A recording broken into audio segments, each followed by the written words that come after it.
Today we're going to be taking a look at some big name players on their new teams exclusively using Madden 19. Now apparently Brown wore the number 84 because 8 times 4 is 32 and that's how many teams passed on him. Antonio Brown has now changed his number to 81. 8 times 1 is 8 and that's how many people he can blame in case he fails to get a 4th career playoff win as a starter in Oakland. The quarterback, the coach, the GM, the running back, the other receiver, the offensive line, the defense and the owner. Now look at these great plays from Odell Beckham Jr. on the Browns. I mean, he sure looks good in brown. Everybody looks good in brown. It's such a flattering colour. But what's Odell's teammate Jarvis Landry up to now that Beckham will probably take the 4 touchdowns he scores a season away? Here's a first look at Quan Alexander on the 49ers. And oh, look over there. It's fellow free agent signing D Ford still lined up offside. And here's Jason Verrett, probably injured again. Look at this. Nick Foles on the Jaguars. And I'm sure this solves all their problems. Now we have a bunch of the new Bills additions in action for their new team, and we can all pretend that this will make any difference whatsoever. The Colts have the most available cap space in a loaded free agency class,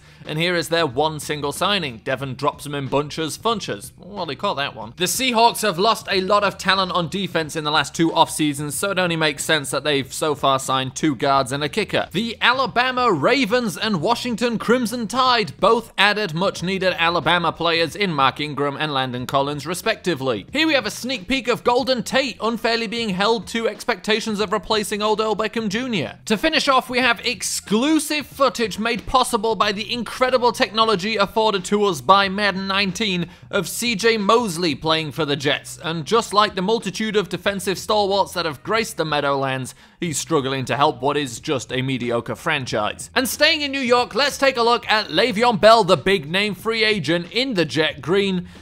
Well, you see, the problem is all of this footage is from Week 1 ties, and in 5 seasons, Le'Veon Bell has missed more Week 1 games than he's played in.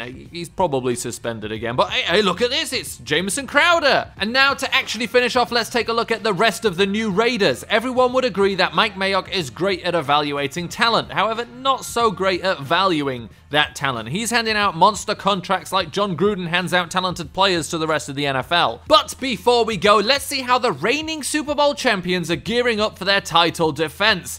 Well, they've been very quiet, but let's face it, not like it really matters. They'll just sign some white guy. This year, it might be Superbad and Arrested Development's Michael Cera.